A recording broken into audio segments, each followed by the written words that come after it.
Olá, aluno! Olá, aluna! Sejam bem-vindos à nossa segunda teleaula da disciplina de enfermagem na saúde do idoso. Eu sou a professora Franciele Midori e o tema da nossa aula de hoje será sobre envelhecimento ativo e saudável. Então, nós falaremos especificamente sobre algumas questões, alguns determinantes que são essenciais para que os nossos idosos eles tenham um envelhecimento ativo e saudável. Na nossa aula anterior, nós vimos sobre a questão da Política Nacional da Saúde do Idoso, algumas questões referentes ao Estatuto do Idoso, algumas questões também que estão relacionadas ao processo do envelhecimento. E hoje nós vamos partir deste contexto de falar sobre a importância de nós proporcionarmos, enquanto profissionais da área da saúde, enquanto enfermeiros, algumas ações para proporcionar realmente esse envelhecimento ativo e saudável para a nossa população. Então, essa é a nossa principal temática da aula de hoje. Lembrando que nós teremos o nosso momento de Kahoot na metade da aula e também no final da nossa aula. Na metade, falando das primeiras temáticas, no primeiro bloco ali de temas da nossa aula de hoje, e depois finalizando a nossa aula para a gente poder fixar melhor o conteúdo visto na nossa aula. Então, para isso, eu passo para vocês o número do Kahoot, para que vocês entrem, o número do nosso PIN, para vocês já entrarem aí, já estarem conectados para o nosso momento do quiz. Então, vocês podem entrar por meio do aplicativo ou por meio também do navegador. O número é 898-9977. Então, passa para os seus colegas, já entrem aí no Kahoot para a gente ter um momento aí de interação, para a gente poder fixar o conteúdo visto também na nossa aula de hoje e ser um momento mais interativo. Combinado? Então, entrem aí no Kahoot para vocês participarem comigo desse momento. Então, vamos contextualizar a nossa aula de hoje, falando então sobre a questão do envelhecimento ativo, Quando a gente fala do conceito de envelhecimento ativo, a gente pensa muito no contexto de saúde, de proporcionar a saúde para os nossos idosos.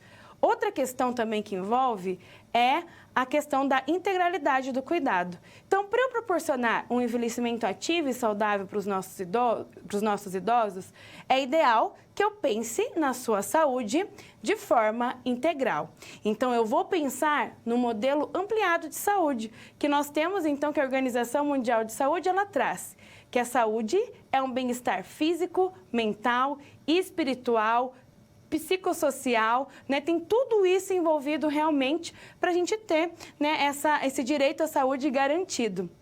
E nesse contexto, tudo isso envolvendo essa questão da integralidade, de eu pensar também no indivíduo como um todo, no nosso idoso, em todos os seus aspectos emocionais, psicológicos, físicos, sociais, que nós então vemos também a questão de pensarmos no envelhecimento ativo. Então, isso tudo faz parte realmente desse conceito de integralidade para a gente proporcionar para os nossos idosos, com certeza, um envelhecimento muito melhor, Então, nós vamos falar propriamente sobre o envelhecimento ativo, o que caracteriza esse envelhecimento ativo e alguns fatores que são considerados biológicos, que envolvem todos esses processos, pensando também aqui no envelhecimento ativo, a questão de alguns determinantes para que ele aconteça de uma forma efetiva. Então, diante desses determinantes, nós temos também questões que estão interligadas a fatores biológicos, a fatores sociais e também fatores psicológicos. Então, diante de todo esse contexto, nós veremos a respeito desse processo de envelhecimento ativo. E nós, enquanto profissionais da área da saúde, a gente tem um trabalho efetivo diante disso.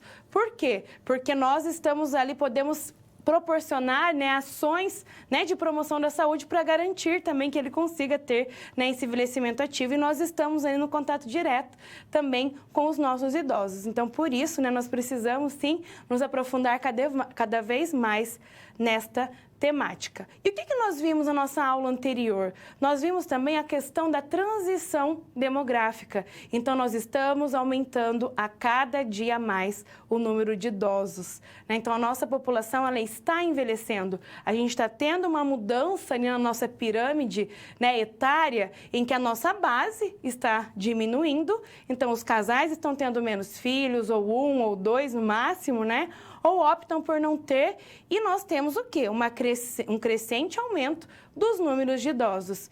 E assim, se eu tenho um crescente aumento do número de idosos, eu preciso pensar também em políticas, né, públicas relacionadas a esse público, e pensando também que os nossos idosos, eles estão envelhecendo, mas também temos parte, né? Temos alguns que acabam tendo alguns adoecimentos, né? Algumas doenças, mas a maioria está envelhecendo de uma forma ativa. E como que eu consigo proporcionar, né, esse envelhecimento ativo, esse estímulo, desde agora, né? Que nós somos ainda, não estamos, né, nessa faixa etária da terceira idade, mas nós podemos começar já a pensar, né, em cuidar da nossa saúde para que a gente tenha também um envelhecimento ativo futuramente. Então, vamos começar com a nossa temática, começando por envelhecimento ativo.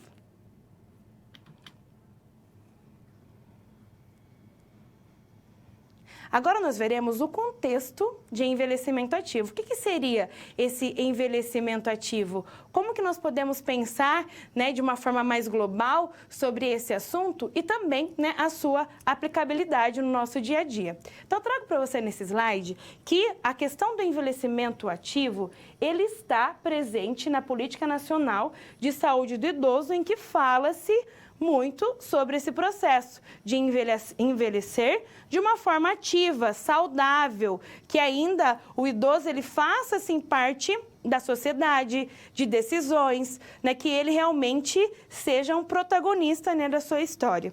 Então, o envelhecimento ativo, ele tem o objetivo de melhorar a qualidade de vida à medida que as pessoas ficam mais velhas. Então, fazendo esse remember, né, de quando a gente fala desse processo da transição, né, demográfica, da transição epidemiológica, que a gente tem, né, um número crescente, né, de idosos. Que bom, né? Isso é muito bom. E a gente tem que tentar mudar essa cultura no nosso país de valorização do idoso. Então, muitas vezes, a nossa sociedade mesmo, a gente acaba anulando o papel do idoso, deixando-o de lado, achando que ele realmente não tem ainda um papel ativo na sociedade. E quando eu começo a pensar em todos os quesitos que envolvem o envelhecimento ativo, eu começo a pensar também de que forma que eu consigo proporcionar uma melhora na qualidade de vida desse idoso. E isso vai incluir, então, o nosso contexto de saúde, né? É um bem-estar, para que ele tenha um bem-estar físico, né, com a sua saúde física, né, diante das comorbidades e das doenças que ele pode ter, né, prevenindo ou tratando, né, curando de uma forma efetiva, pensando também nas questões ligadas à parte mental, né, psicológica, porque nós sabemos que os idosos, muitas vezes, eles acabam tendo, né, depressão ou consequentemente, algumas demências,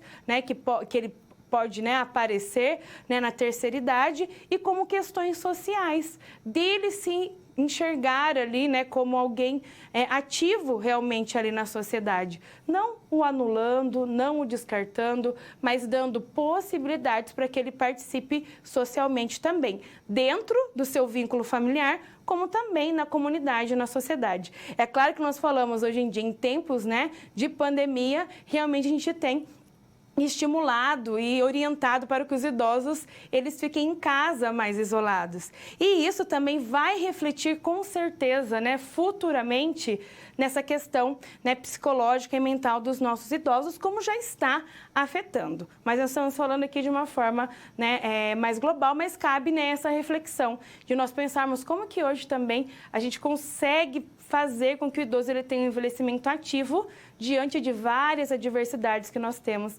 devido à pandemia.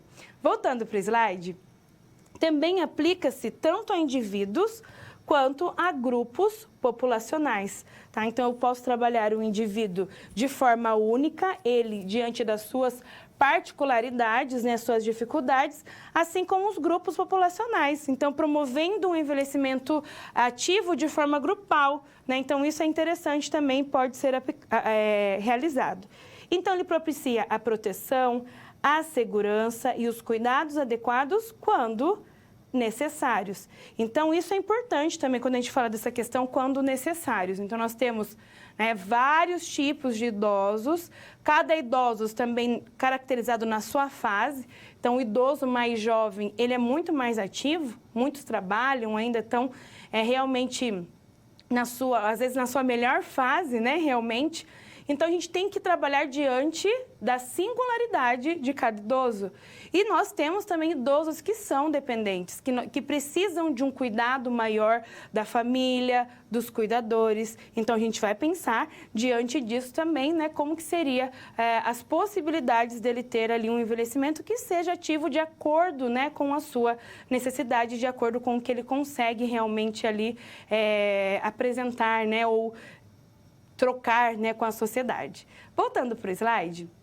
Então, a questão do envelhecimento ativo, ele norteia-se pelos princípios, então, de estímulo, da independência, da participação desse idoso na sociedade também, trazendo para ele uma dignidade, né? Então, acho que isso a gente tem que lutar, com certeza, né, para que realmente o idoso ele se torne digno, né? Ele continue, né, tendo essa dignidade que às vezes ele teve no decorrer de toda a sua vida e muitas vezes a gente acaba, às vezes, né, até menosprezando e não dando tanta importância, né? Então, realmente ter esse respeito. Então, isso acaba sendo algo muito cultural, né? Nós temos outros países que têm um respeito muito grande com o idoso, mas aqui no nosso país a gente ainda vê, né, muitos casos de desrespeito, de violência, né, de abandono. Então, isso é presente e é caso também de saúde pública, né, de algo a ser pensado.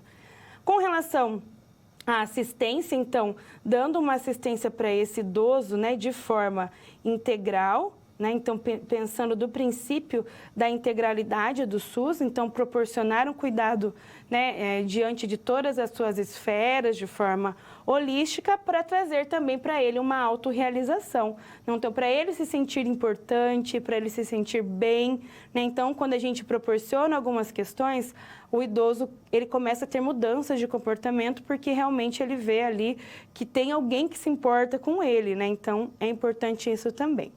E aí, quais seriam alguns determinantes do envelhecimento ativo? Então, determinantes são questões que estão em voltas, né, do envelhecimento ativo e como que o próprio nome diz, né, o determinante, ele vai determinar para que a gente consiga proporcionar, né, esse envelhecimento ativo para o nosso idoso. Então, a gente trabalha muito, né, na atenção primária, principalmente, falando com determinantes, né?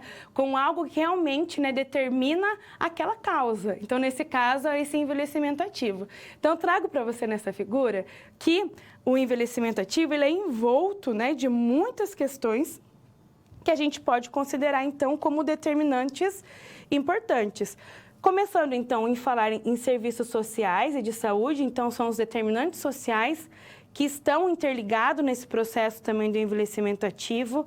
Então, a gente tem um trabalho muito próximo, né, com assistência social, né, realmente para verificar alguns casos, né, isolados ou alguns casos mais preocupantes também das questões sociais relacionadas ao idoso, e a gente não consegue também desassociar essa questão social da saúde também. Então, querendo ou não, os serviços sociais e de saúde acabam sendo determinantes diretos, né, a esse processo de envelhecimento ativo. Outro determinante que nós temos são os determinantes comportamentais. Então, o comportamento que o idoso ele tem, ele também interfere na questão, né, do envelhecimento ativo. E o que nós temos, então? Que nós temos vários tipos de idosos com os diversos tipos de personalidade. Nós temos aquele idoso que ele é simpático, que ele é alegre, comunicativo. Temos aqueles idosos que são mais carentes de atenção. Tem aqueles idosos que são um pouco mais rabugentos e bravos. Cada um tem a sua personalidade, né? Nenhum, né? Nenhum é igual ao outro, né? Então, esse comportamento também ele acaba interferindo, né, diretamente nas questões do envelhecimento ativo. Então, por isso que a gente, às vezes, tem que estimular, né, alguns idosos que têm uma personalidade um pouco mais reclusa ali para sua participação. Ao contrário de que a gente tem uma certa facilidade para aquele idoso que ele é mais sociável, ele é comunicativo, extrovertido, então ele consegue, né, participar de uma forma mais ativa também, né, nesse processo. Então, as questões comportamentais, elas também são muito significativas. Vamos ver os outros determinantes. Temos também os determinantes pessoais, que tem a ver, né, também com a característica muito parecida com o comportamento, né, com as características pessoais, né, que isso interfere, né, também de uma forma ou outra no envelhecimento ativo. O ambiente físico, então o ambiente ele tem um poder transformador muito grande também. Então, às vezes o ambiente ali físico em que o idoso está, ele vai interferir diretamente se ele conseguirá ter um envelhecimento ativo ou não. E isso tem muito a ver, né, até com o seu ambiente ali do domicílio, algumas questões de saneamento básico. Então, tudo isso, né, também interfere na questão do envelhecimento ativo. Assim como também as questões sociais, né? Então, diretamente, né, nós falamos de serviços sociais e de saúde, mas nós temos os determinantes sociais, precisamente, que acabam interferindo nesse processo de envelhecimento ativo. Então, nós sabemos que idosos carentes, eles vão ter muito mais dificuldade de ter um envelhecimento ativo do que idosos de uma classe mais alta, né? Então, isso é um problema social, né, que acaba interferindo com certeza também, né, nesse processo de envelhecimento ativo. E outras questões relacionadas também aos determinantes econômicos, né, econômicos, sociais, que estão ligados a esse processo de envelhecimento ativo também. Então, é importante nós entendermos que dentro desse envelhecimento ativo, a gente tem vários determinantes e, se vocês perceberam na nossa figura, permeando todos esses determinantes, nós temos a cultura, né? Então, a cultura, ela acaba aqui, ó, interferindo em todos esses processos. Por isso que nós precisamos até mesmo, né, em nível nacional, nós termos uma mudança cultural para realmente nós começarmos a ter essa valorização dos nossos ancestrais, né? A cultura japonesa, ela é muito forte nessa questão de valorização dos idosos. O que a gente às vezes não vê, mas é uma questão cultural, né, que nós vamos mudando aos poucos, né, trazendo essa valorização, porque realmente eles precisam, né, de ter uma assistência, né, de qualidade que nós, profissionais da saúde, podemos fazer.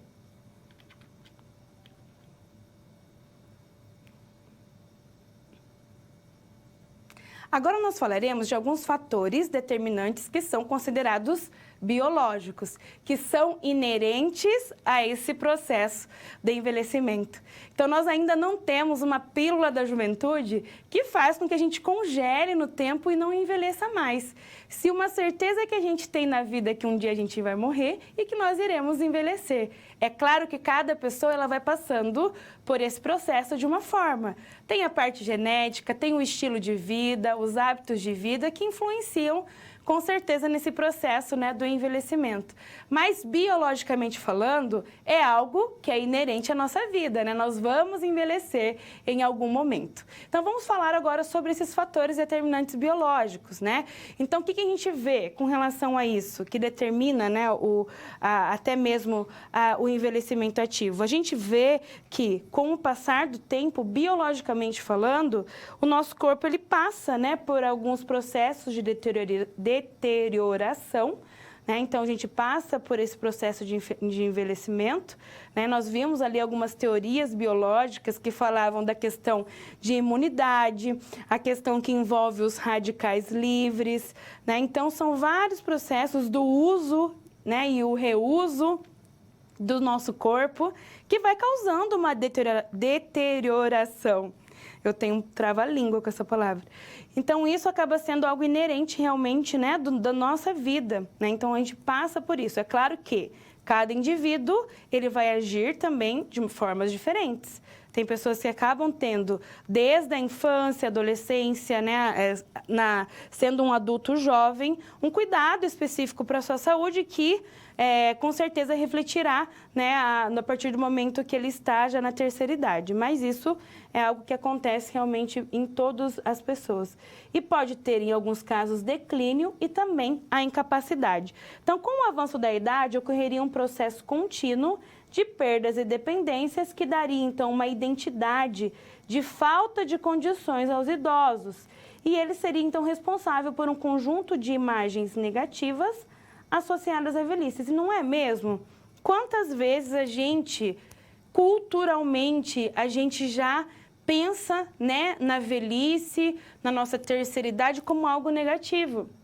E não tem que ser dessa forma, né? Então, muitas vezes, muitos idosos, eles aproveitam como nunca a terceira idade. Trabalham a vida inteira, né? Eles criam os filhos, conquistam bens, então aquela vida ali louca do dia a dia.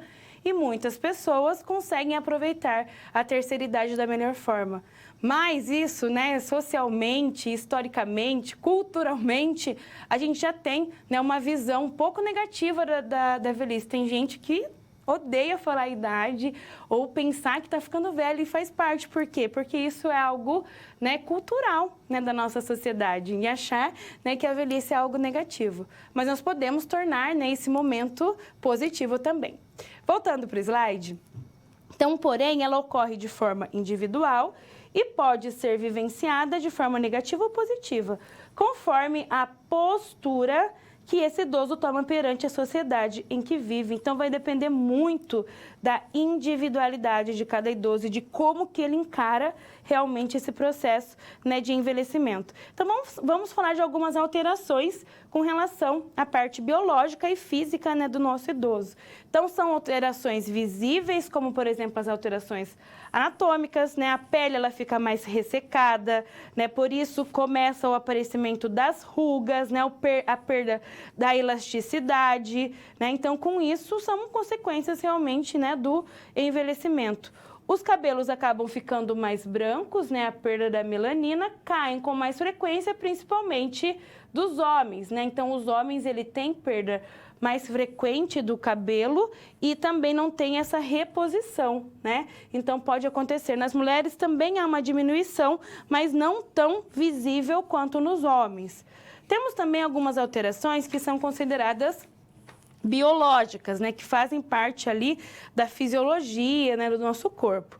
Como, por exemplo, algumas alterações nas vísceras, né, nos nossos órgãos internos. E, consequentemente, muitos idosos acabam tendo uma perda de peso, principalmente pela diminuição, né, da massa muscular, né? Então, nós temos, com esse processo do envelhecimento, a diminuição, né, da massa muscular, perda de peso e também, né, um aparecimento de acúmulo de gorduras em locais que antes não eram tão presentes, como na região abdominal, nas costas, né, às vezes nos braços. Então, vai depender também da morfologia, né, de cada uma dos idosos também. Nós temos uma alteração cardiovascular, né? Então, na fase mais adiantada da velhice, ocorre a dilatação também aórtica, né? A hipertrofia e a dilatação do ventrículo esquerdo do coração. E isso associado, né, toda essa questão, a gente pode ter, né, um ligeiro, né, um aumento da nossa pressão arterial e diminuição também, né, da frequência cardíaca. Isso faz parte desse processo de envelhecimento. As articulações vão ficando um pouco mais duras, com isso a gente tem uma diminuição de alguns movimentos, começamos também a ter a alteração, né, do equilíbrio e na marcha do idoso, começa a aparecer, né, artrite, artrose, né, consequências, né, desse processo também. E, como eu falei anteriormente, essa diminuição, né, da musculatura. E aí nós temos as alterações consideradas fisiológicas, então, que acabam acontecendo naturalmente nesse processo. Como, por exemplo, né, a lentidão do pulso, então a diminuição da frequência cardíaca, que é consequência também, né, da alteração biológica cardiovascular. A frequência respiratória, ela muda também, né? Às vezes ele pode ficar um pouco mais pausada. Nós temos também alterações digestivas e assimilação dos alimentos. Então, como eu falei para vocês na aula passada, principalmente com essa questão da assimilação dos alimentos, os idosos, eles têm uma mudança, né, de paladar, tem uma atrofia, né, das papilas gustativas e eles deixam de ter vontade de comer alguns alimentos. Eles acabam sendo muito mais seletivos na escolha de determinados alimentos. Então, isso acaba sendo, sim, algo que faz parte, né, desse processo do envelhecimento. Voltando para o slide, nós temos também, com relação a essa questão, né, dos determinantes biológicos, algo que nós falamos também, né, quando a gente fala da transição epidemiológica, que é as doenças crônicas não transmissíveis, que são doenças consideradas multifatoriais, que se desenvolvem no decorrer da vida e são de longa duração. Então, em volta dessas doenças crônicas não transmissíveis, que pode ser doenças coronarianas, cerebrovasculares, né, o diabetes, vários tipos de cânceres, então são doenças que para o seu tratamento ele persiste, né, por mais de 6 meses, então por isso que a gente tem essas doenças como doenças crônicas, nós temos em volta delas vários fatores de riscos que podem levar, né, caso o idoso ou o adulto, né, ou o jovem, ele já faça uso, né, de algumas questões que vão facilitar para que ele tenha, então, a doença crônica não transmissível. Então, como, por exemplo, nós temos o tabagismo, que ele acaba sendo um fator de risco, a alimentação não saudável, então, hábitos de vidas não saudáveis, a inatividade física, então, a não realização de exercícios ou atividade física, isso pode levar ao sedentarismo e pode levar também, né, o paciente a ter uma doença crônica não transmissível, e o uso nocivo de álcool pode sim, né, ser algum dos motivos para levar um paciente a ter essa doença crônica não transmissível, a DCNT. Então, por isso a gente tem que pensar sim, né, nesses fatores de risco, porque às vezes a gente pode trabalhar com promoção, prevenção da saúde em cima desses fatores de riscos para diminuir, né, as doenças crônicas não transmissíveis. E aí nós temos, então, a nossa Política Nacional de Promoção da Saúde, a PNPS, né? Então, em 2011, o Ministério da Saúde ele lançou um plano, né, de ações estratégicas para o enfrentamento, né, das doenças crônicas não transmissíveis, né, que iria, né, de 2011 a 2022. Deixa eu colocar aqui em cima para não pegar essa área. Com o objetivo de promover, então, o desenvolvimento e a implantação de políticas públicas efetivas para combater, né, a doença crônica não transmissível. E diante desse contexto, né, da doença crônica não transmissível e pensando também em programas, né, de promoção da saúde, em ações de promoção da saúde, é importante a gente entender, né, um pouco desse contexto. Então, quando a gente fala das doenças crônicas não transmissíveis, nós temos, então, alguns determinantes sociais e também alguns fatores que a gente pode considerar como não modificáveis, que a gente não consegue modificar diante desse contexto. Então, por exemplo, a questão do sexo, feminino ou masculino, as questões de origem genética e a idade. Então, são fatores não modificáveis junto ao paciente. A gente não tem essa governabilidade de modificar. Mas nós temos também fatores que são modificáveis, que eu posso agir, por exemplo, né, com promoção da saúde. Então, diante do tabagismo, da alimentação não saudável, do uso nocivo de álcool, a inatividade física, né, como nós vimos anteriormente. E aí nós temos, então, alguns fatores de risco que são considerados intermediários para a pessoa, então, ter, propriamente dito aqui como desfecho, a doença crônica não transmissível. Então, por exemplo, a hipertensão arterial, a dislipidemia, o sobrepeso, a obesidade, a intolerância à glicose. Então, são fatores de riscos importantes que podem levar a pessoa também, junto com os fatores não modificáveis e modificáveis, levar a pessoa a ter, né, algumas das doenças crônicas não transmissíveis, como as doenças coronarianas, cerebrovasculares, a vascular periférica, renal crônica, o DPOC ou enfisema, o diabetes e alguns tipos de cânceres. Então, só para a gente entender, né, um pouco de todos esses fatores determinantes biológicos, e não tem como a gente falar, né, de fator determinante associado à doença, as doenças crônicas não transmissíveis. E como que nós podemos agir, né, diante dos fatores de risco, que são modificáveis, intermediários ou não modificáveis, para a gente tentar, né, estabelecer algumas medidas, algumas ações para poder trazer mudanças ali no dia a dia do idoso, evitando, né, as doenças crônicas não transmissíveis.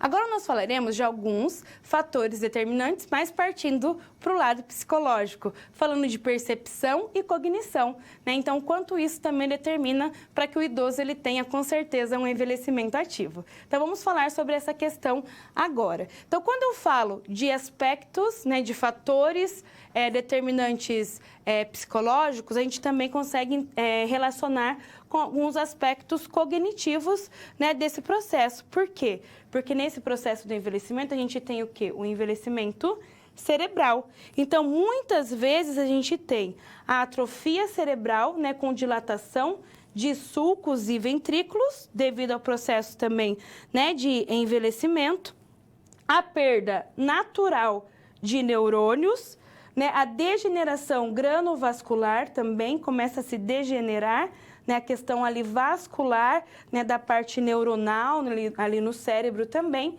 e a presença de algumas placas neuríticas ali, né, entre outros fatores, né? Então, o declínio cognitivo, ele ocorre como um aspecto normal até no envelhecimento. Entre 65 e 75 anos, algumas mudanças, então, cognitivas, elas acontecem de uma forma sutil ou até mesmo elas inexistem. Após essa fase, então, após os 65 a 75 anos, a gente vê, né, uma perda cognitiva mais acentuada. E o que nós percebemos também, quando a gente fala dessa parte, né, psicológica, de cognição, as pessoas que desde cedo leem, estimulam o cérebro, né, fazem aqueles exercícios de cruzadinha, que acabam utilizando, né, fazendo exercícios com o nosso cérebro, que acaba sendo músculo também, eles acabam tendo uma menor chance, né, de no futuro, na sua terceira idade, né, enquanto ele está, né, nesse processo de envelhecimento, ele tem alguns problemas de cognição e também de memória. Então, é importante nós estimularmos o cérebro. Isso é tão interessante que, hoje em dia, procurem, né, nos celulares de vocês, aí nos apps, alguns aplicativos que fazem esse estímulo da memória dos idosos, já para prevenir, né, um pouco dessa diminuição cognitiva que é decorrente também do envelhecimento. Então, é bem interessante como que as tecnologias elas estão trabalhando a esse favor também. Voltando para o slide. Então, nós temos algumas lesões cerebrais, né, que podem causar o esquecimento de alguns fatos considerados recentes, né? Então, a gente vê isso muito, que às vezes na conversa com o idoso, ele lembra dos fatos remotos, né, do seu passado, mas às vezes eles não lembram, né, de alguns fatos ali recentes. Os idosos começam, então, a ter algumas dificuldades de realizar alguns tipos de cálculos, né, contas, né, de cabeça, assim falando, e aí ele também tem uma alteração da atenção. Então, muitas vezes, né, ele não consegue ficar tão atento, fica disperso, não consegue ali, às vezes, controlar uma conversa, né, participar de uma conversa de forma ativa, porque ele tem esse desvio da atenção também. Então, muitas vezes, essas questões só são observadas quando o idoso requer, né, mais a sua memória comum. É aí que a gente começa a perceber essas questões, né, relacionadas aos nossos idosos. E outra questão, que ela mexe muito com a parte, né, de cognição, de percepção realmente do idoso, são as demências, tá? Então, vamos caracterizar as demências porque elas podem ter dois tipos. A sem comprometimento do sistema nervoso central, então ela não é uma demência porque teve um comprometimento no sistema nervoso central, não teve, mas ainda o nosso idoso, ele tem ali apresentando algumas questões, né, de esquecimento, né, de alteração de humor, né, de dificuldade de memória, de percepção. E isso pode acontecer, por exemplo, por alterações tóxicos metabólicas. E quando que isso acontece, então, essas alterações tóxico-metabólicas? Que é algo muito usual, que acontece muito no nosso dia a dia.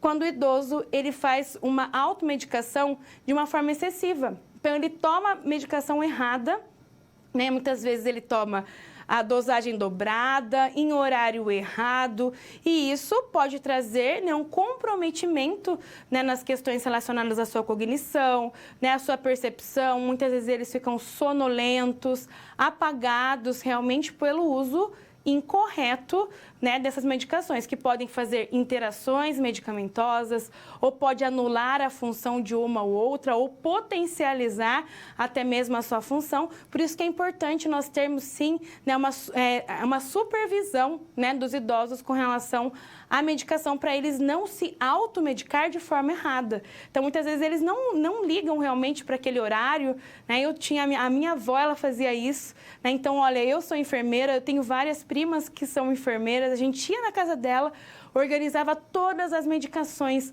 com o horário, né, com aqueles equipamentos, né, as cases, né, assim, de separando pelo horário, por medicamento, desenhando, fazendo vários tipos, né, de ideias, assim, né, de alternativas para que ela conseguisse tomar a medicação de forma correta, mesmo tendo, às vezes, essa supervisão, às vezes ela tomava errado, né? Então, isso é algo muito comum. Então, às vezes, ela não tem Alzheimer, não tem um Parkinson, né, o idoso, mas ele toma a medicação de forma errada e traz um comprometimento também, sem ter um comprometimento físico ali, né, no nosso sistema nervoso central. E agora vamos ver a outra classificação que a gente já tem, né, um comprometimento do sistema nervoso central. Então, quando é de origem primária, nós falamos, então, por exemplo, do caso do Alzheimer, que é o paciente, então, quando ele começa a ter períodos recorrentes, né, de perda de memória, de confusão mental, né, então ele pode estar evoluindo ali para ter um Alzheimer. E o Parkinson também, quando ele tem um comprometimento, né, músculo-esquelético, que ele tem movimentos involuntários. Então, nós temos o Parkinson, que é considerado esses dois demências de forma primária. E aí nós temos algumas demências que são secundárias, então são oriundas de outras patologias, de outras doenças, como, por exemplo, a doença cerebrovascular, que pode levar, né, o idoso a um estado de demência, em tumores, casos de infecções que traz, né, aquela confusão, né, então o processo de infecção no nosso corpo, ele pode causar, né, a confusão mental, e em casos também, né, de hidrocefalia. Então, nós temos aqui, né, os tipos de demência que o idoso ele pode ter. E aí, nós temos também alguns aspectos relacionados à percepção. Quando eu falo em percepção, ela é uma construção do sistema nervoso central a partir de variações de estímulos sensoriais ou motores, né? Então, como que o idoso ele tem essa percepção com o ambiente? Então, nessa etapa do envelhecimento, o que a gente percebe? Que nós temos algumas questões que têm a sua percepção mais afetada, muito afetada, como, por exemplo, né, a audição, a visão, o equilíbrio. Então, o idoso ele começa a ouvir menos, tem a sua visão prejudicada, às vezes tem cataratas. A questão do equilíbrio, às vezes ele tem essa dificuldade de equilíbrio. E nós também temos alguns aspectos de percepção que são pouco afetados, como, por exemplo, né, o olfato, o gosto, ele é afetado, mas não tanto. E a questão também de sinestesia, né, de palpar, de sentir, né, as coisas assim, por meio, né, do tato, tá? Então, isso acaba ainda não tendo um comprometimento muito grande. Então, nós vimos questões relacionadas aos fatores determinantes psicológicos que têm a ver com a cognição e a percepção. Agora, vamos conhecer outros fatores também.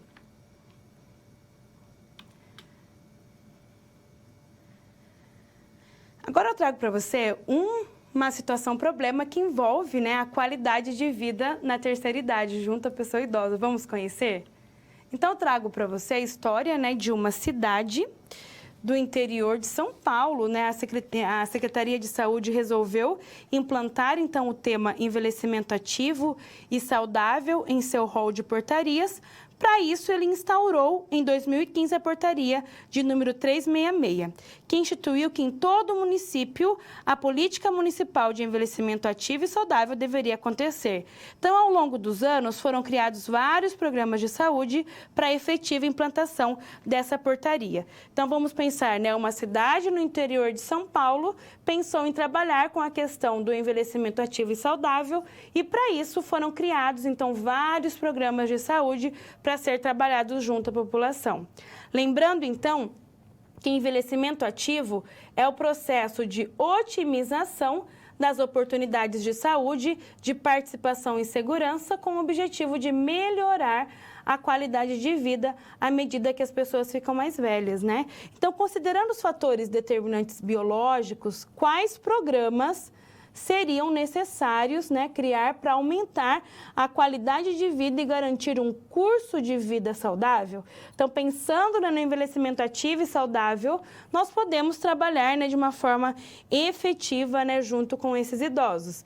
Então, pensando em questões que fale sobre as alterações fisiológicas que são inerentes, né, do processo de envelhecimento, de como que o idoso ele pode melhorar, né, a sua qualidade de vida. Podemos também trabalhar com programas de alimentação saudável, para falar sobre hábitos de vida também, né? É importante de ser trabalhado junto com uma equipe multiprofissional, incluindo os nutricionistas também. Promoção de atividade física, aqui a gente já consegue também incluir, né, o educador físico nesse processo.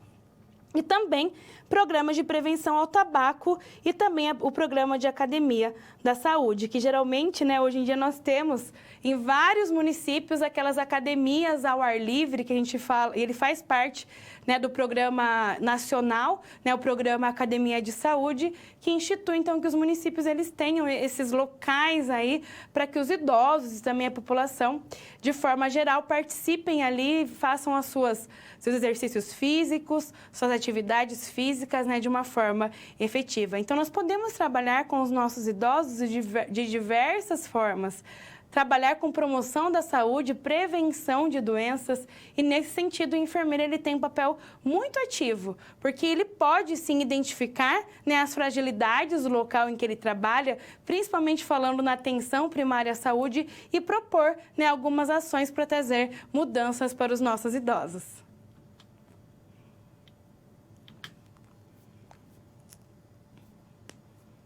E agora nós temos o nosso momento do nosso quiz, né, do nosso Kahoot. Então, entrem, eu vou deixar aqui o número do PIN, uns 20 segundos, e a gente já inicia, né, o nosso quiz da noite de hoje.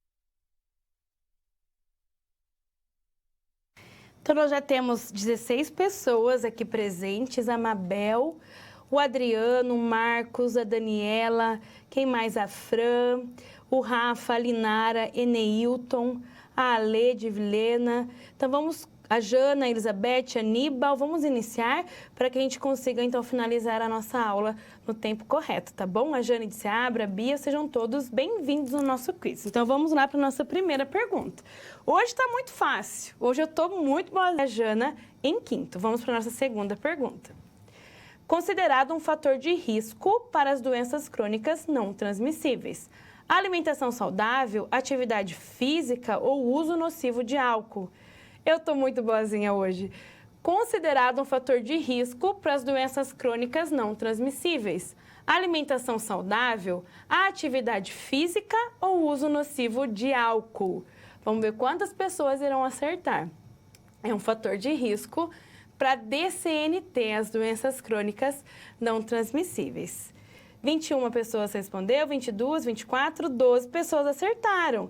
Ó, fator de risco, né? O uso nocivo de álcool. Lembra? O tabagismo, uso nocivo, alimentação não saudável, né? São fatores de risco.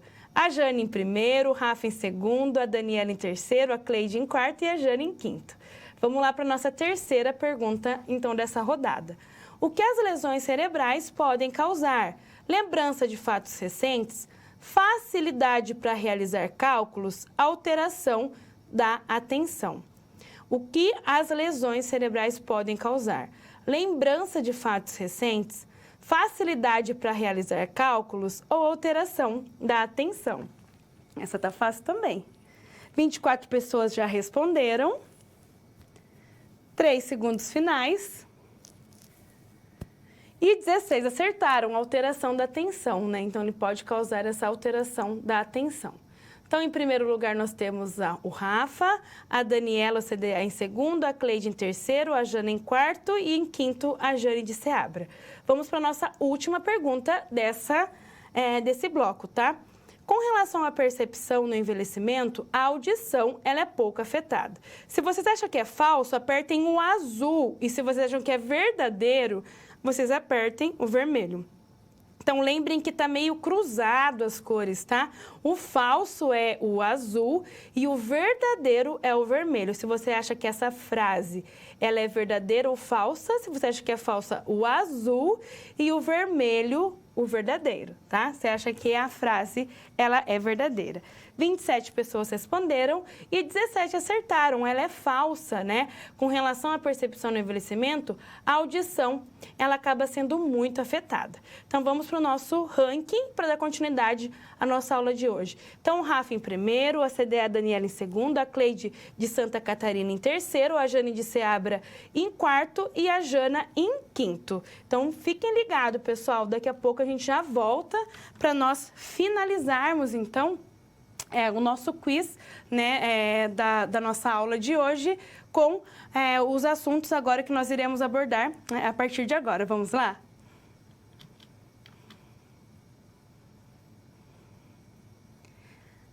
Agora nós falaremos de fatores determinantes psicológicos, né, também, mas puxando, né, para algumas outras vertentes. Vamos conhecer? Então, vamos começar falando sobre alguns processos mentais. Então, quando eu falo em processos mentais, eles relacionam-se com aspectos patológicos no processo de envelhecimento mental, principalmente no que diz respeito às demências e à depressão. Então, quando a gente fala da questão psicológica, mental, né, algumas doenças ligadas à nossa saúde mental, nós temos, então, a depressão, que é algo que é muito recorrente nos idosos. Então, nós temos um número muito grande, né, de casos de idosos depressivos, né, que eles estão, né, num processo depressivo até às vezes bem alarmante, preocupante, que nós precisamos ter uma atenção especial.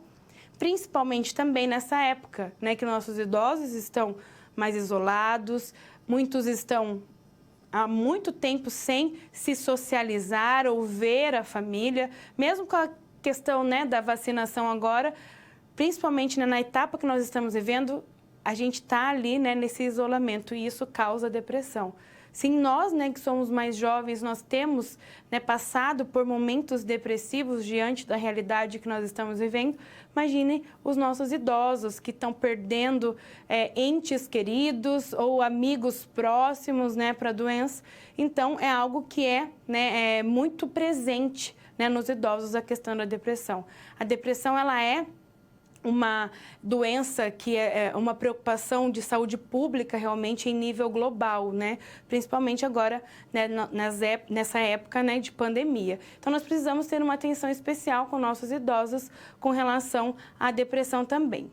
E vamos ver agora sobre a questão, né, das demências. Então, os nossos idosos, como nós vimos, né, no bloco anterior, tem, né, em muitos casos, algumas demências que têm um comprometimento do sistema nervoso central e outras não têm um comprometimento, mas são decorrentes, né, de outras questões que levam a esses aspectos, né? Então, são duas questões importantes de nós analisarmos no cuidado ao idoso. Outra questão que acaba sendo muito afetada é a memória. Então, o que seria a memória? Ela é a capacidade de lembrar experiências passadas relacionada com outras funções cognitivas. Então, eu lembro, mas eu também vou armazenar, né? Algo que eu estou armazenando ali no meu cérebro para eu ter essa lembrança e eu poder, né, falar, conversar e trazer o que eu estou lembrando, né? Como atenção e linguagem, a memória que garante, então, essa identidade pessoal. Então, com relação à memória, nós temos alguns quesitos importantes de serem destacados também. Então, com relação, por exemplo, né, que essa questão da memória, né, ela é realizada por 4 fases, né, começando, por exemplo, pela recepção, que acaba sendo a primeira fase, que eu vou receber a informação. Depois de receber essa informação, eu vou fazer o quê? A codificação, ou seja, né, o armazenamento dessa informação. Eu vou codificar, o meu cérebro vai entender e vai armazenar e vai fazer também, né, na terceira etapa, essa retenção da informação. Quer dizer, aqui essa fase do armazenamento, tá? Aqui nós temos a codificação, é a fase do aprendizado. Então, eu codifico e eu aprendo. E aqui eu retenho, eu armazeno a informação, tá?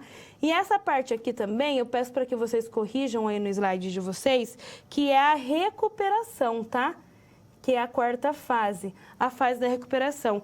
Que após o armazenamento, se eu tenho ali esse armazenamento, a retenção da informação, quando eu precisar, eu consigo recuperar, né, essa informação. Então, eu recebo, eu codifico, né, eu faço, então, essa codificação da informação, tentando, né, armazenar, né, posteriormente. E depois, se eu preciso ali recorrer a essa informação, quando eu falo na minha memória, eu consigo recuperar. Então, a memória ela é composta, né, por essas 4 fases.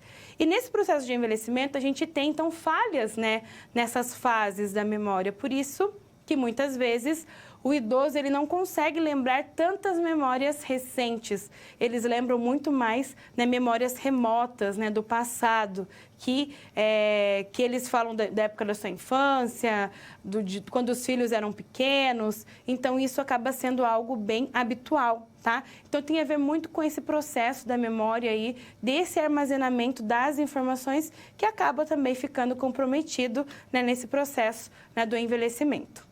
Voltando para o slide, então nós temos que alguns fatores que acabam influenciando a memória, como, por exemplo, alguns fatores cognitivos que são ligados à memória, como, por exemplo, né, a dificuldade de codificação ou armazenamento, né, da informação. Então, ele traz, né, esse processo cognitivo um pouco prejudicado e não conseguimos, então, estabelecer a memória.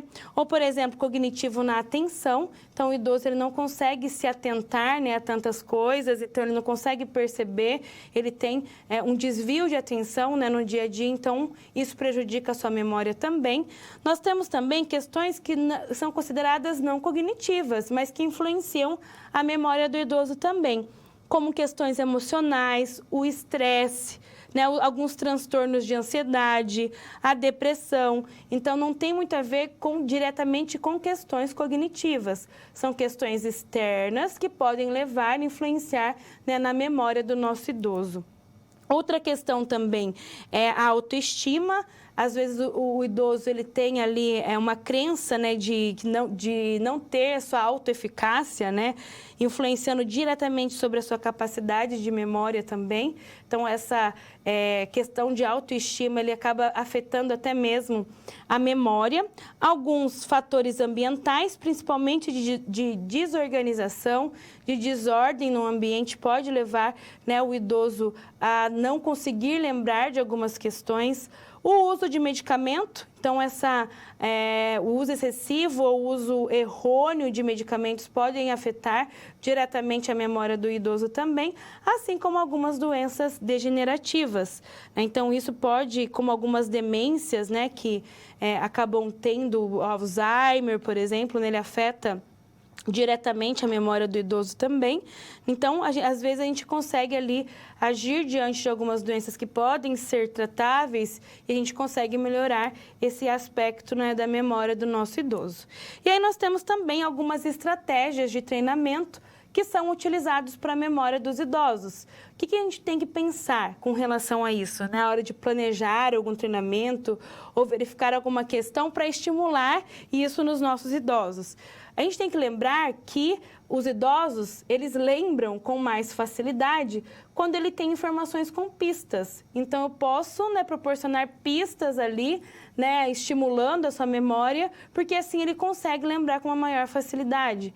Então, se ele não lembra de algum acontecimento ali do cotidiano, eu posso dar uma pista. Ah, mas você lembra que tinha uma mulher ali presente? Você lembra que você estava com aquela roupa nesse dia que nós fomos para tal local? Então, são pistas que nós podemos dar ali para o idoso e ele vai fazendo, né, esse exercício ali, codificando, né, e verificando se está armazenado ali aquela memória e ele pode recuperar, né, e lembrar. Então, ali a gente pode sim estimular, né, por meio de pistas. Vamos ver outras estratégias que nós podemos utilizar também. Devem planejar seus compromissos, então é importante a gente estimular até mesmo esse planejamento para que ele se organize e consiga cumprir, né, de uma forma mais efetiva, organizando o seu tempo também.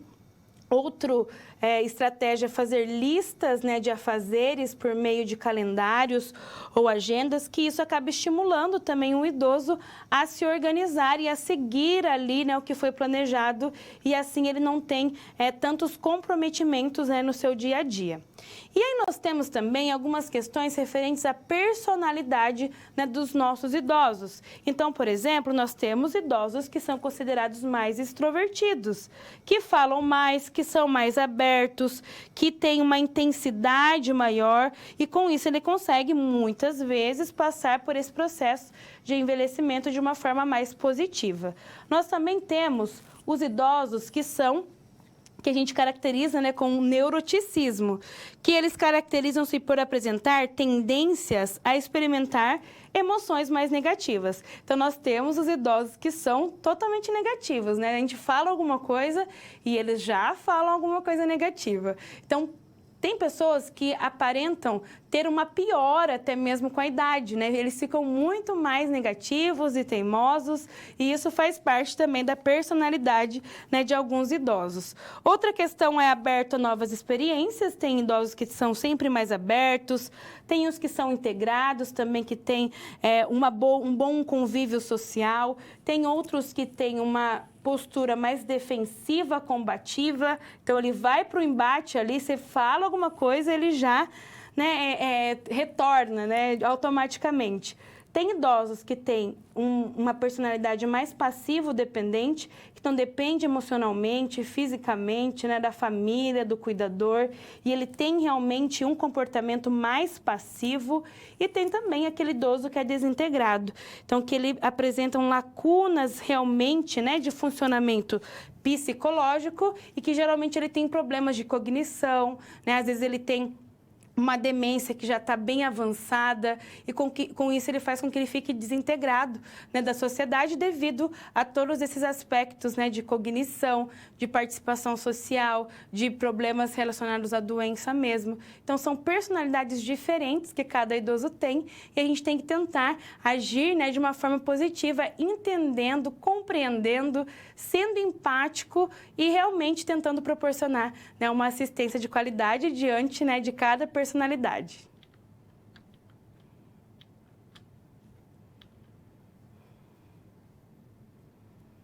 Agora nós falaremos de alguns fatores relacionados à parte social. Vamos falar então sobre como que as questões sociais elas também afetam o nosso envelhecimento ativo. Vamos conhecer? Então, nós temos aqui que alguns determinantes sociais, eles realmente, né, possuem um impacto direto na saúde. Por quê? Porque ele acaba estruturando outros determinantes da saúde. Então, a sociedade ela é algo muito presente, né, no nosso dia a dia. Então, geralmente, a gente fala que os determinantes sociais, eles acabam sendo a causa das causas. Então, é aquela justificativa, né, de ter algum problema. o fator social, ele é muito ali presente, né? Então, quando a gente pensou na mudança do modelo biologicista para o modelo pensado em determinantes sociais da doença, a gente começou a pensar também que as questões sociais, elas interferem diretamente no processo de saúde e doença, né, dos indivíduos. E, por isso, os determinantes sociais, eles também definem o perfil epidemiológico da população. Então, geralmente, essa questão social interfere realmente até nas causalidades das doenças, né? Quais doenças que eu tenho em uma determinada população, em uma determinada região, diante de um contexto social, né? Diante da regionalização. Então, querendo ou não, os determinantes sociais, eles estão diretamente interligados nessa causalidade realmente, né, desse processo de saúde e doença. Então, voltando para o slide, nós temos também os determinantes que são sociais de saúde, que nós temos, então, características sociais, dentro das quais a vida transcorre, como as condições sociais em que as pessoas vivem e trabalham. Então, todas essas características sociais, elas são consideradas também determinantes, né, sociais da doença. E quando a gente pensa na sociedade e a forma também que nós podemos atender melhor a população, pensando em questões sociais, na realidade em que nós vivemos, nós trabalhamos com algumas medidas preventivas em níveis diferentes. Então, por exemplo, né, no nível primário, como que nós trabalhamos medidas preventivas?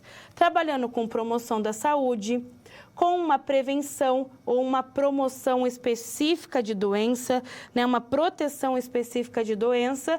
Então, quando eu falo em medidas preventivas, pensando, né, na questão social da doença e o atendimento à população, eu falo muito, né, da atenção primária à saúde, nas unidades de saúde da família, ou nas unidades básicas de saúde, que eu consigo ali promover a saúde de uma maneira mais efetiva, né? Então, isso é medidas preventivas para eu evitar que eu tenha doenças futuras trabalhando com o que nós temos hoje em dia, né? Em algumas fragilidades da população que a gente vai trazer melhorias para evitar, né, doenças futuras. E aí nós temos também a prevenção secundária. Então, falando de um nível mais secundário. Então, aqui, quando eu falo desse nível, dessa medida preventiva, eu já tenho a doença instalada, né, no indivíduo.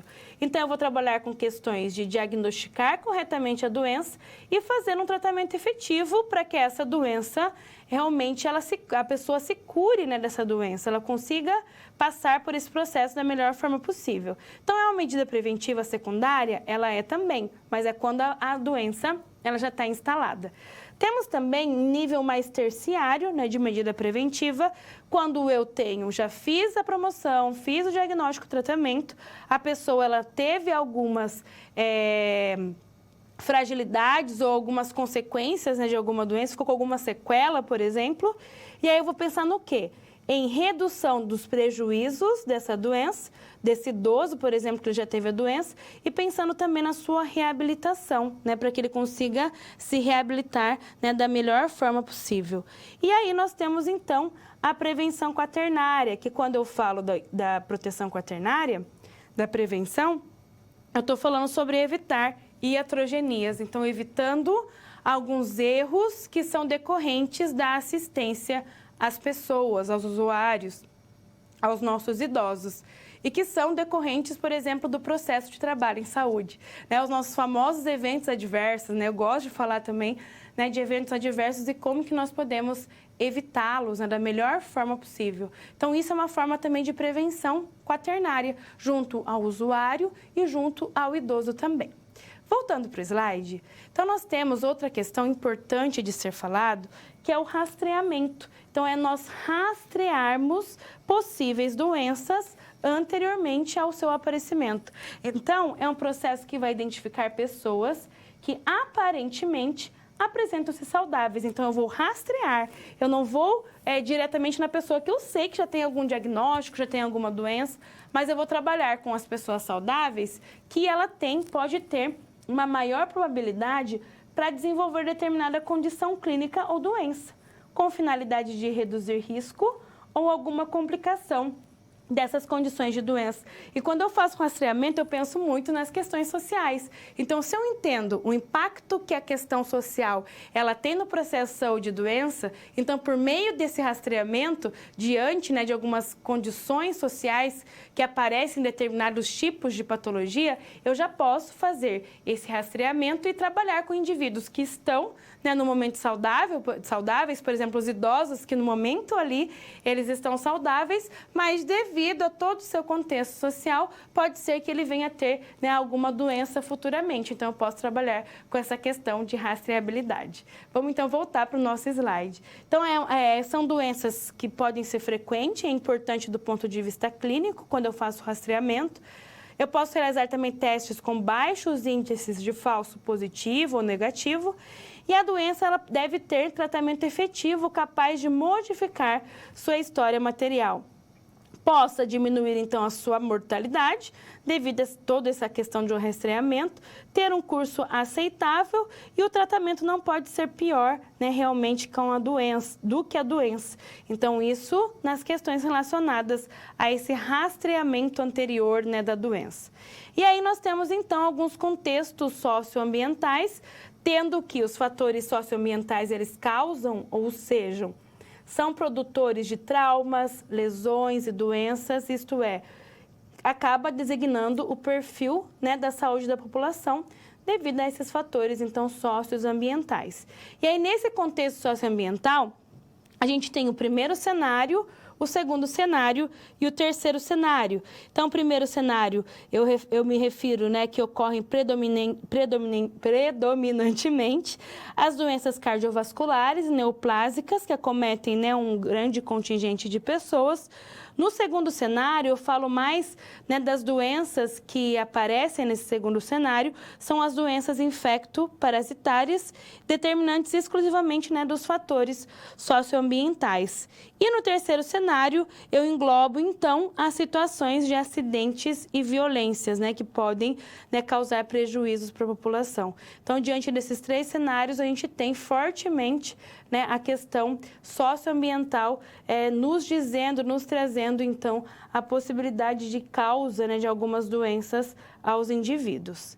E aí também nós temos algumas inferências ou também, né, interferências do meio ambiente. Interferências do meio ambiente. Então, por exemplo, quando a gente fala dessas interferências do meio ambiente, que são considerados microambientes, representam, então, por exemplo, o ambiente doméstico, né, daquele idoso, né, por exemplo, com relação aos seus arranjos de moradia e também com relação à sua residência em si mesmo. Quando eu estou falando de inferências do meio ambiente com relação a mesoambientes, é o contexto, então, por exemplo, institucional, né? Se um paciente, um idoso, ele está institucionalizado ou não, né, em instituições de longa permanência, ali eu também tenho interferência do meio ambiente, né, diante do seu cuidado. E nós também temos interferências de macroambientes, que é o contexto, então, já urbano, né, questões de vizinhança, segurança, é o contexto amplo ali daquele ambiente. E como que isso pode interferir também, né, socialmente na vida do idoso.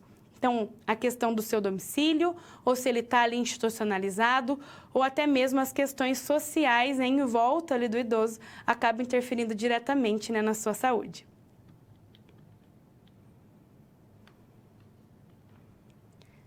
Agora nós falaremos então de alguns fatores determinantes econômicos. Vamos conhecer? Então, primeiramente, nós vamos falar sobre algumas potencialidades individuais.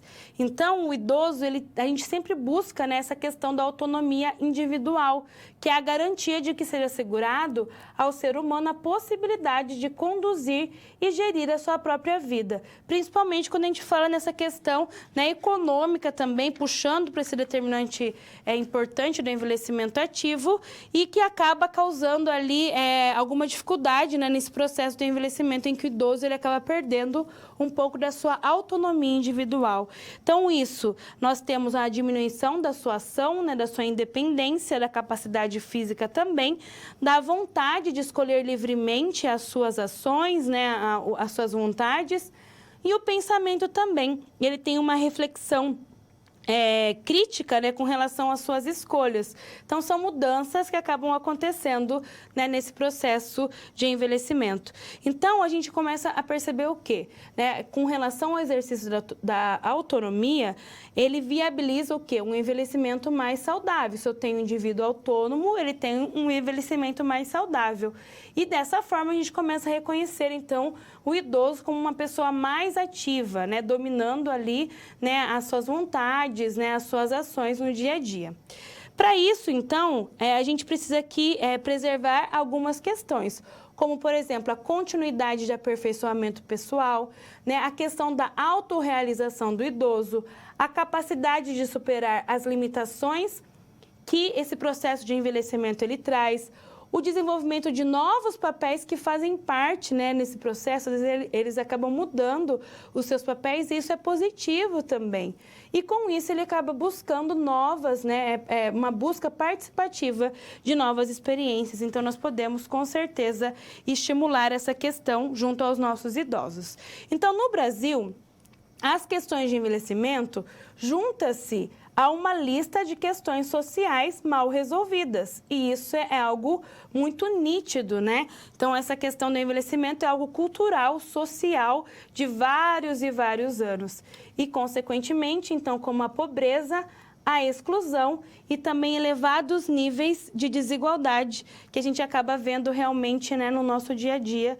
E nós temos, então, vários idosos que estão, né, em condição de extrema pobreza, de abandono, de descuido, né? Então, isso acaba sendo algo, infelizmente, muito presente no nosso dia a dia.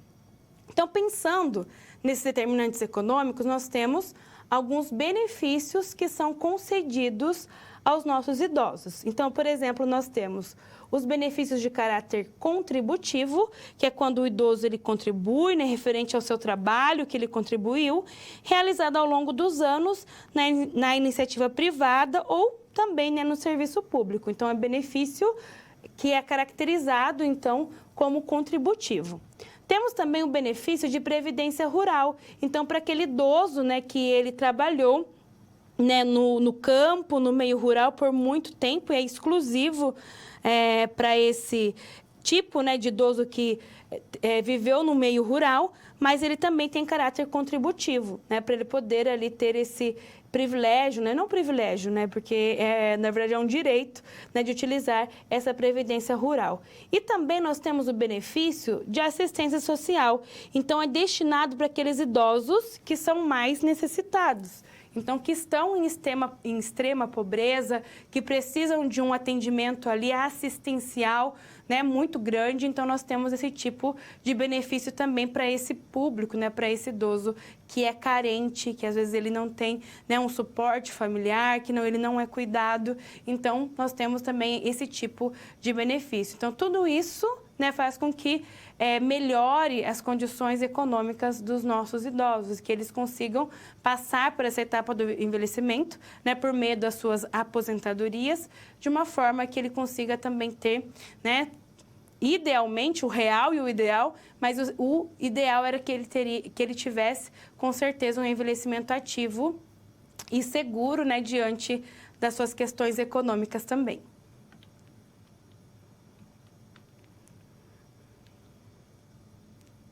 Agora nós teremos uma situação-problema que fala sobre os fatores determinantes dos aspectos psicológicos. Vamos conhecer?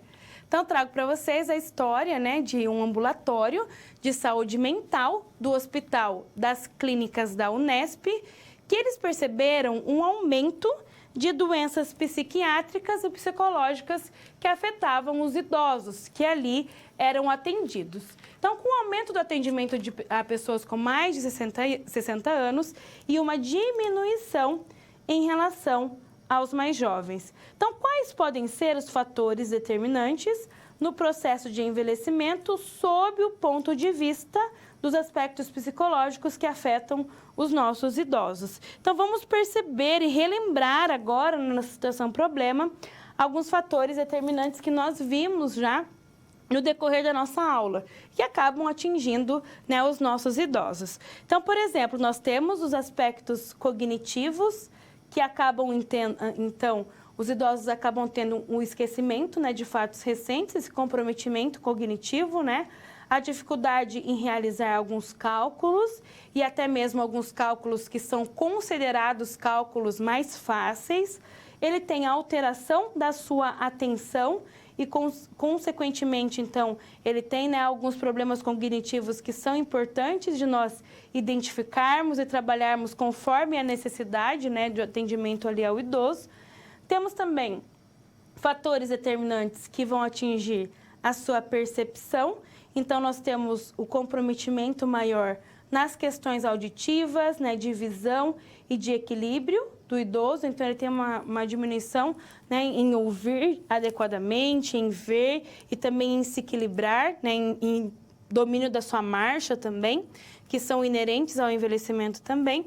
E com relação aos processos mentais, então nós temos como alguns pontos, né, importantes de nós destacarmos os idosos que possuem depressão, os diversos tipos de demência, a questão da memória, que ela acaba sendo prejudicada, e também as diversas formas de personalidade que os nossos idosos têm. E diante de todos esses fatores determinantes, é importante a gente saber identificar, né, a individualidade, né, de cada idoso, cada particularidade que ele vai nos apresentando para a gente saber, né, atender, escutar, conversar, tratar, né, sermos empáticos com eles para que eles consigam se sentir acolhidos e também a gente possa, com certeza, dar uma boa assistência a eles.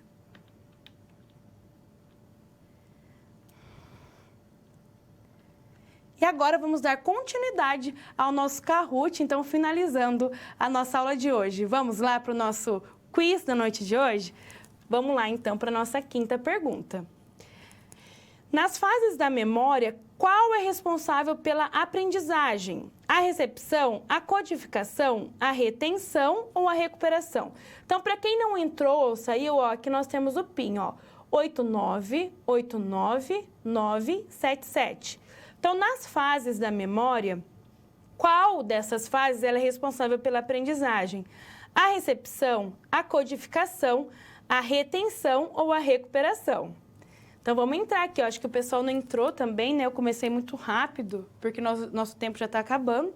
Então, 2 pessoas acertaram. A aprendizagem, né? Ela faz parte da codificação. Vamos para a nossa sexta pergunta. Então, vamos lá. Quem está em primeiro é a Daniela, o Rafa em segundo, a Cleide em terceiro, a Jana em quarto e a Jana em quinto. Vamos para a nossa sexta pergunta. Caracterizam-se por apresentar tendências a experimentar emoções negativas como raiva, ansiedade e depressão. Então, qual, né, das personalidades tem essas características? O neuroticismo, a extroversão ou aberto a novas experiências? Caracterizam-se por apresentar tendências a experimentar emoções negativas como raiva, ansiedade e depressão. Temos 15 pessoas que já responderam. É o neuroticismo, a extroversão ou é aberto a novas experiências? 9 pessoas acertaram, realmente é o neuroticismo. Então, em primeiro lugar, nós temos o Rafa, a Jana em segundo, a Daniela em terceiro, a Cleide e a Jana. Vamos para a nossa penúltima pergunta. A imunização e a quimioprevenção fazem parte da prevenção primária, secundária, terciária ou quaternária? Lembrando que eu falei, né, das prevenções junto com os níveis de atenção. Então, isso já é uma dica para vocês, né? A imunização e a quimioprevenção fazem parte da prevenção primária, secundária, terciária ou quaternária. Eu acho que eu não falei especificamente da imunização, né? Mas ela tem a ver, né, com um desses tipos aí que, se vocês prestarem atenção na aula, vocês conseguirão entender. É a primária, tá? A imunização ela é feita na atenção primária à saúde, tá bom? Então, vamos lá para a nossa última pergunta da noite. Verdadeiro ou falso? O benefício de caráter contributivo é referente ao trabalho realizado ao longo dos anos na iniciativa privada ou pública. Se você acha que essa afirmativa ela é falsa, vocês apertarão o azul. Se você acha que essa afirmativa ela é vermelha, verdadeira, vocês irão apertar o vermelho, tá? O benefício de caráter contributivo é referente ao trabalho realizado ao longo dos anos na iniciativa privada e pública. É verdadeiro ou falso essa afirmação? Então vamos lá para ver quantas pessoas acertam. Obrigada pela participação de vocês no nosso quiz na aula de hoje, por vocês estarem tão presentes aqui na nossa aula, isso é muito bom, né? Eu sentir aqui que vocês estão pertinho de mim, mesmo que seja à distância. Desejo a vocês um ótimo descanso, estudem, aprofundem no tema e até a semana que vem. Tchau, tchau, pessoal!